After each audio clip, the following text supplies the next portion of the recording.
Hello friends, welcome to best consulting services. இன்றைக்கி நம்ம என்ன பார்க்க போகிறோம் அப்படின்னா, ஒரு சைட் வாங்குகிறோம் அப்படிங்கிற பட்சத்தில் நம்ம என்ன கவனிக்கணும். ஸோ ஒரு பிளாட் போட்டு விற்கிறாங்க அப்படிங்கிற பட்சத்தில் நம்ம எப்படி வாங்கணும் அப்படிங்கிற பற்றி இந்த பதிவில் பார்க்கலாம்.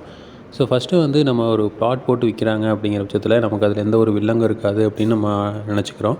ஸோ அதில் நம்ம முக்கியமாக கவனிக்கக்கூடியது அந்த டிடிசிபி அப்ரூவல். ஸோ இப்போ எல்லாமே டிடிசிபி அப்ரூவல் இல்லாமல் நம்ம ஒரு லேண்டை வாங்கணும் அப்படின்னா அது நமக்கு பிரச்சனை தான். ஸோ இதெல்லாமே 2016க்கு அப்புறம் டிடிசிபி அப்ரூவல் அப்படிங்கிறது கண்டிப்பாக வேணும் அப்படின்னு கொண்டு வந்துட்டாங்க.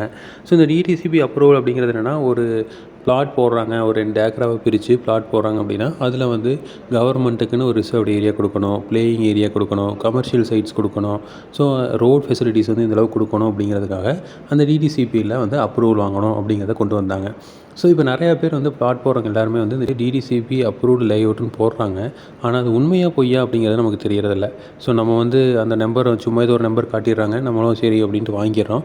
ஸோ அது இருக்கா இல்லையா அப்படிங்கிறத செக் பண்ணுறது எப்படிங்கிறத இந்த பதிவில் ஃபுல்லாகவே பார்க்க போகிறோம். இதுக்கு நம்ம எப்படி பண்ணணும் அப்படின்னா, onlineppa.tn.gov.in அப்படிங்கிற இணையதளத்துக்கு போயிட்டிங்கன்னா அதில் பார்த்திங்கன்னா SWP single window portal approved plan list அப்படின்னு இருக்கும்.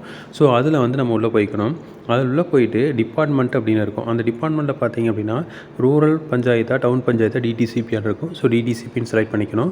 அடுத்தது அதில் பில்டிங் பிளான் அப்ரூவலாக இல்லை லேஅவுட் அப்ரூவலாக இருக்கும். ஸோ நம்ம லேண்டு தான் வாங்க போகிறோம். அப்போ லேஅவுட் அப்ரூவல் செலக்ட் பண்ணிக்கிங்க.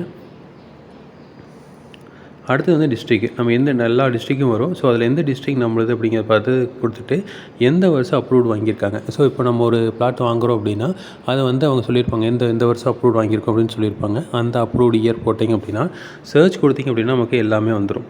ஸோ இப்போ பாருங்கள், இந்த அப்ளிகேஷன் நம்பரு, அதுக்கப்புறம் டிஸ்ட்ரிக்கு, அப்ரூவ் டைப்பு, அடுத்து எப்போ நம்ம இது பண்ணலாம், இஸ்யூ எப்போ டேட் பண்ணாங்க, அந்த டோட்டல் ஃபீஸ் எவ்வளவு, அந்த ஃபீஸ் டீட்டெயில்ஸு, அடுத்து அப்ரூவோட நம்பரு, அடுத்து அப்ரூவல் லெட்ரு, அப்ரூவ்டு பிளானு, அடுத்தது டிமாண்ட் டீட்டெயில்ஸ், இது எல்லாமே வந்துடுது.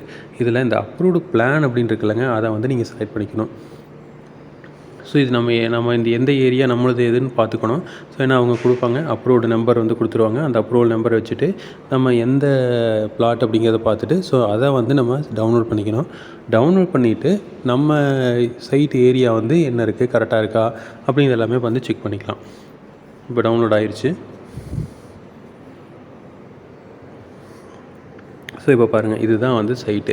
இப்போது நம்ம இந்த எத்தனை சைட் மொத்தம் போட்டிருக்காங்க, 23 சைட் போட்டிருக்காங்க.